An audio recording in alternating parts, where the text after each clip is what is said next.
What's up guys? Now it's me, Mr. Warren, back in again for that video.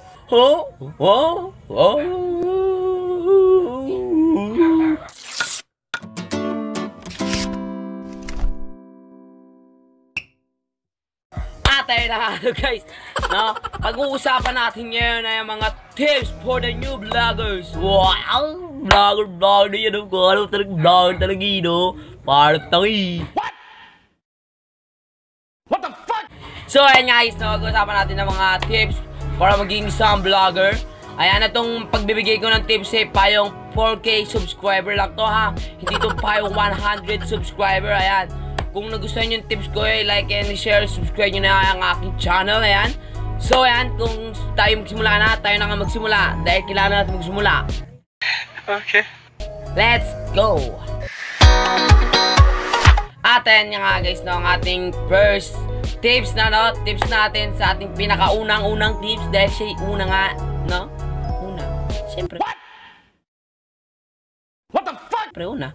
So ayan, ang una natin ay equipments. Ayan, kailangan natin ng equipments pag tayo magsisimulang mag-vlog. Hindi naman natin kailangan agad bumili ng isang mamahaling bagay o isang mamahaling camera. Dahil lahat ng mga vloggers o ilang mga vloggers na mga sikat ngayon ay nagsimula lang sa cellphone.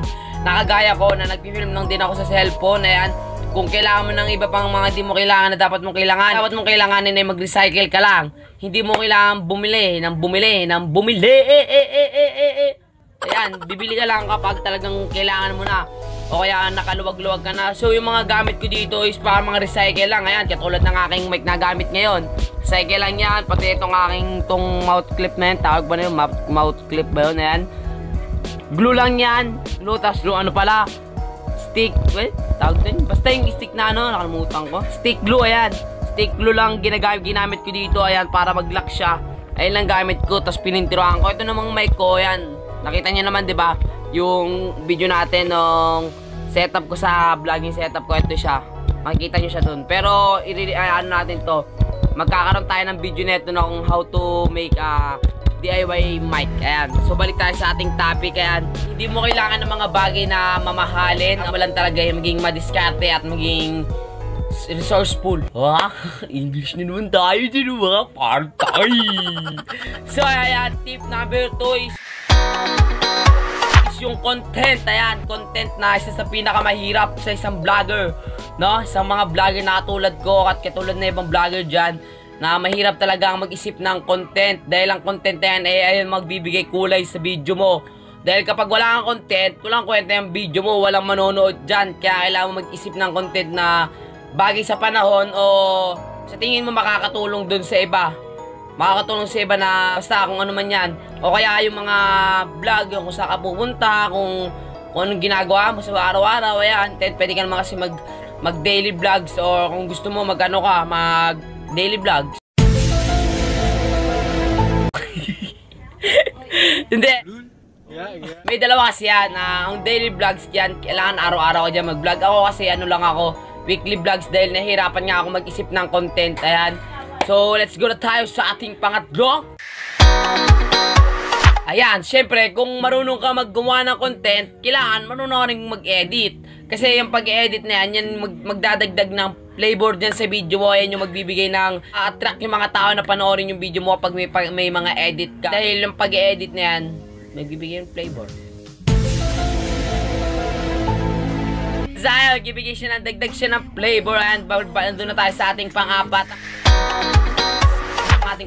Syempre, hindi ka makakapag-upload ng video mo sa YouTube kung wala ka namang wifi or load. So, kung kailangan mo may wifi ka or load. Kasi, yan yung magbibigay mga video mo, kailangan mo yan para syempre ma-upload mo nga. Ulit-ulit naman ako. Basta yan, kailangan mo ng wifi or load. 50 pesos, pwede ka na makapag-upload. Ang ating panglima is yung kailangan hindi ka mahihiyain pag nagbablog ka. Ako, minsan ako nahihiya rin ako, nakakaramdam din ako ng hiya pag nagbablog ako kung saan ako napupunta. Yan, minsan pag may mga nakakasama rin ako mga famous, yan, mga famous ba sa YouTube. Minsan yan, di na ako nakakapag-ani. Katulad nung, napanood nyo ba yung huli kong upload na, ay, yung upload ko ba yun? Hindi, yung yung hindi kinain ng powers ko, ayan. Yung hindi ko kinaya paayos ko, ibig sabihin nun, di ko siya kinaya nakausapin yung mga artist doon. Kaya ayun yung tinitle ko doon.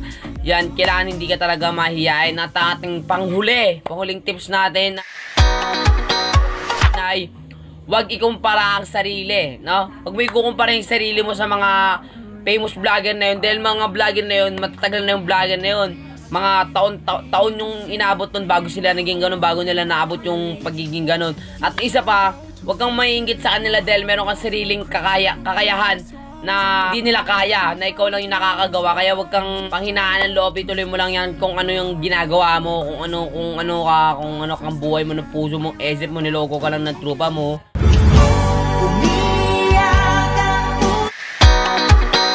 Basta kailangan wag kang maging mahihayin na yan. Huwag ka na mahihayin sa mga ginagawa mo, ayan. At ayun na nga guys, no, hanggang dito na lang itong video na to. Favorite ko na kamo yung ano na yun. Ayan, yan lang yung masasabi ko sa inyo sa ngayon guys, no. At meron pala tayong special shoutout dito. Ayun ha, mga social kayo ha. Mga naki-special shoutout pa kayo sa channel ko, ha.